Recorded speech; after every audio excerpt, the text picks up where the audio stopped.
Hello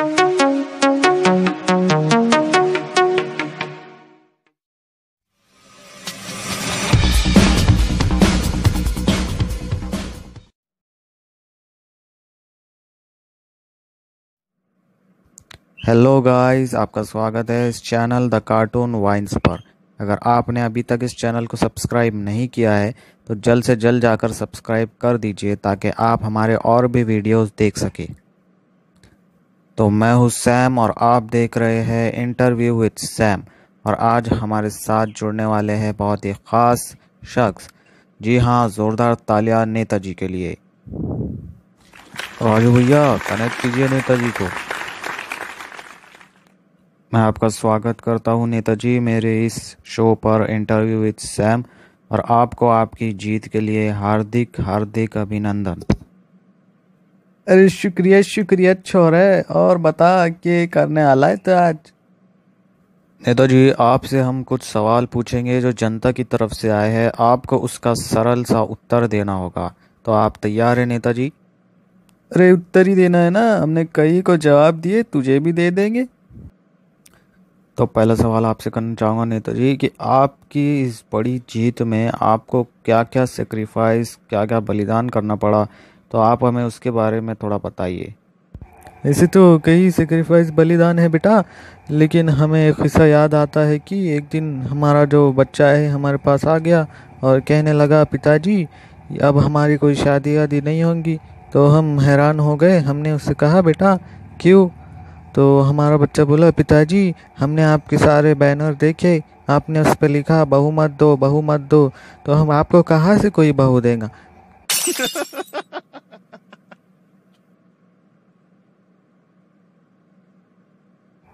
Netaji, दूसरा प्रश्न आपसे करना चाहूँगा कि आज बहुत सी चीज़ों के दाम बढ़ रहे हैं, तो इसका क्या कारण हो सकता है?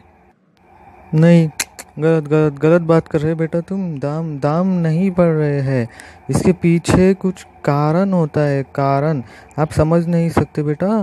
कि जैसे मैं आपको बताता हूँ, शक्कर शक्कर के दाम हमने बढ़ा दिए। क्यों बढ़ाए? क्योंकि लोगों को शुगर की बीमारी बढ़ रही थी, लोग अब शक्कर कम खा रहे हैं। दूसरी मैं आपको बताना चाहूँगा, पेट्रोल डीजल के दाम हमने बढ़ाए। क्यों बढ़ाए? क्योंकि लोगों का फैट बढ़ रहा था, लोग वॉकिंग कर सके, पेट्रोल गाड़ी का इस्तेमाल कम कर सके, इसलिए बेटा हमने पेट्रोल और डीजल के दाम बढ़ाए। और तीसरे में बताना चाहूँगा, गैस गैस सिलेंडर के दाम हमने क्यों बढ़ाए? इसलिए बढ़ाए ताकि लोग डाइटिंग ज़्यादा कर सके। तो इसके पीछे कारण होता है बेटा, आप समझ नहीं सकते हो ये। जी ठीक है नेताजी। अगला सवाल आपसे करना चाहूँगा कि आपकी एजुकेशन कहाँ तक हुई है? जी बेटा सैम, आप मुझे एक बात बताएं, ये एजुकेशन और पॉलिटिक्स का क्या आपस में है? अगर मैं एजुकेशन आज कर लेता तो मैं यहाँ थोड़ी बैठे होता, अभी तो मेरा एक पकौड़े का ठेला होता। सही बात है कि नहीं? जी सर, ये तो आपने बिल्कुल ठीक कहा है। सर, आपसे अगला सवाल मैं करना चाहूँगा कि आपका बेटा आजकल क्या कर रहा है?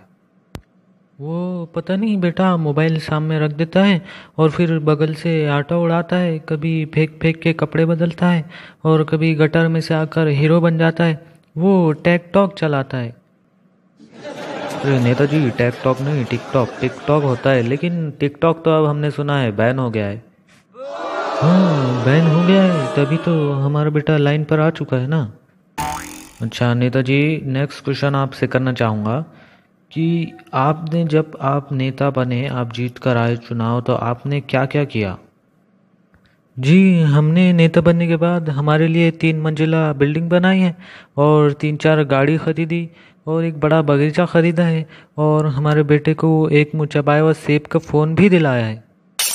अरे नेताजी, मेरा कहने का मतलब था आपने जनता के लिए क्या क्या किया है? जी हमने जनता के लिए भी बहुत काम किए है।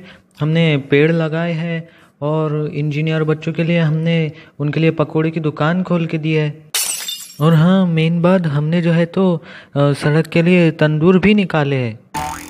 अरे सर, तंदूर नहीं, टेंडर टेंडर होता है वो। हाँ हाँ, वही वही टेंडर टेंडर टेंडर, हाँ वही। जी बहुत बहुत शुक्रिया नीतू जी आपका।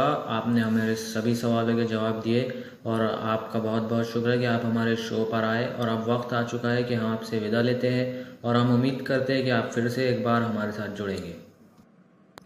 जी ठीक है सैम, हम आखिरी में हमारा नारा लगाना चाहते हैं, शक्कर पत्ती दूध।